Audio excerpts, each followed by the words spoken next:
Hey guys, welcome back to Crime Immemorial. In 1969, on the campus of one of America's most prestigious universities, an academically accomplished young woman would meet her end in a bizarre murder that had possible aspects of a ritualistic burial ceremony.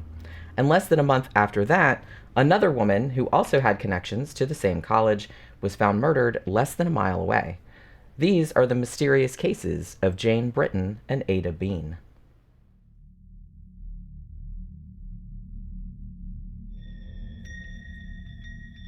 23-year-old Jane Sanders Britton was a second-year graduate student in Near Eastern archaeology at Harvard, and came from a rather prominent family in the Boston area, as her father was also administrative vice president at Radcliffe, then the Women's Coordinate Institution to Harvard. On Monday, January 6, 1969, Jane took her general examinations in anthropology, and then that evening went out on a date with her boyfriend. Shortly after midnight, she returned to her fourth-floor apartment at 6 University Road, stopping briefly to chat with her neighbors, the Mitchells, at around 12:30 a.m. Jane lived alone, save for a cat and a pet turtle. When Jane failed to show up for her last round of exams on the morning of January 7th, her boyfriend James Humphreys and the Mitchells dropped by Jane's apartment to check on her. There was no answer to their summons, but upon trying the door, they found it unlocked and went inside. In the bedroom, they discovered the body of Jane Britton. She was lying on her bed, still clad in her blue nightgown, which had been pulled up over her head. A rug and a fur coat had been placed over her upper body, and upon moving the coverings from Jane's prone form, the Mitchells realized that the young woman's head was a mass of bloody wounds. Police descended on the campus and began an investigation.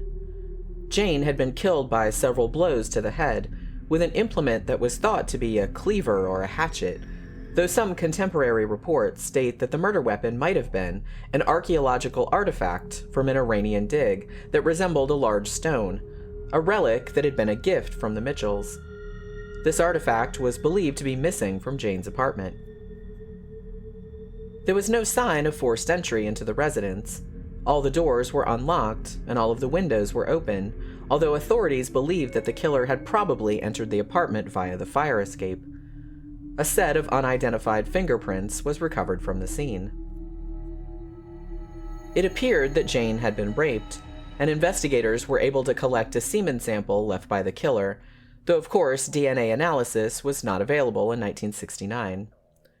There was no hint of a struggle, suggesting that Jane had known her killer or that she was asleep when she was attacked.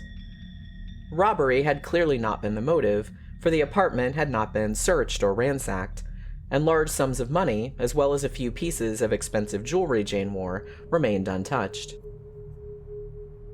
The eeriest aspect of the crime by far, though, was the fact that whoever had killed Jane had not only covered her upper body, but it also, seemingly, sprinkled some sort of red powder around the crime scene.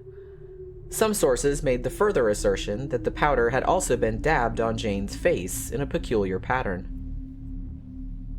Upon forensic examination, this powder was found to be red ochre, a common pigment used by artists. Although Jane was a painter, which might have explained the presence of the substance in her apartment, the larger question remained as to why the assailant had taken the time to scatter it around the room in what appeared to be a deliberate manner. Professor Stephen Williams, the chairman of the anthropology department where Jane had been studying, had a possible explanation in that regard. He told detectives that the covering of the body with blankets and rugs, and the scattering of the red ochre, bore a disturbing resemblance to certain ancient Persian burial practices.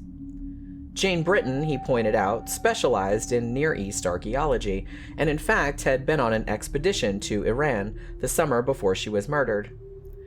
The possibility was then raised that whoever had killed Jane was another anthropology student, or perhaps a professor in the same department, who would have had knowledge of this particular funerary rite. Despite the ominous specificity of this clue, however, investigators soon realized that they had no solid leads and no suspects in the young woman's murder. Though many persons of interest were interviewed, including fellow students, professors, and Jane's boyfriend, none seemed to have any pertinent information, and police additionally found it intensely strange that no one in the building had heard Jane screaming, even though all of the windows of her apartment had been open. Coincidentally, the very same building had been the site of an earlier murder as well, that of 23-year-old Boston University student Beverly Sammons, who was killed in 1963, in a crime later determined to be the likely work of infamous Boston strangler Albert DeSalvo. DeSalvo, it should be noted, was imprisoned in 1967, and therefore could not have been responsible for killing Jane Britton. The homicide soon went cold, though it would be briefly revitalized a month later when another woman in Boston was murdered nearby in a crime that may or may not have been connected. 50-year-old widow Ada Bean had previously worked as a research secretary at Harvard, though in 1969 she was employed at the Associated Business Machine Company. She lived alone in an apartment on Linnaean Street, only about a 15-minute walk away from the building where Jane Britton had met her end.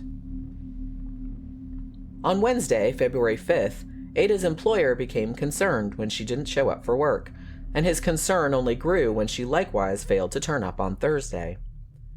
At a little past 10 a.m. on February 6th, he went to her apartment building and recruited maintenance man James Edwards to open her front door with his passkey. Inside the third-floor flat, the two men discovered the remains of Ada Bean, who it appeared had been dead since Tuesday night. Like Jane Britton, Ada had been bludgeoned repeatedly in the head with an unidentified blunt object, had her nightgown pushed up to her shoulders, and her upper body covered with a blanket. Also like the earlier victim, Ada Bean was likely attacked as she slept. Authorities found the bedroom liberally splattered with blood, but the residence was otherwise undisturbed, though there was evidence that the killer had broken in through the back door. Nothing appeared to have been stolen, leaving police baffled as to the motive. Though the slaying of Ada Bean lacked the possibly ritualistic touches of the earlier murder of Jane Britton, the homicides were otherwise extremely similar, and detectives attempted to establish a link between the crimes, though they were ultimately unsuccessful. In fact, it appeared that authorities had even less to go on in the Ada Bean case than they had in the murder of Jane Britton, and the crime soon faded into relative obscurity. Years later, several researchers in 2017 attempted to obtain updated information about the two cases, but claimed they were stonewalled by the Middlesex District Attorney's Office. Whether or not this was true, the slew of new requests for information led police and prosecutors to redouble their efforts to identify Jane Britton's, and possibly Ada Bean's, killer through his DNA, which had been preserved since the late 1960s. Not long after they performed the analysis, they got a soft hit on a suspect named Michael Sumter, a convicted rapist who had died of cancer in 2001 at the Lemuel Shattuck Hospital Correctional Unit. After Sumter's brother willingly gave his own DNA to authorities, Michael Sumter's involvement in the murder of Jane Britton was unshakably confirmed.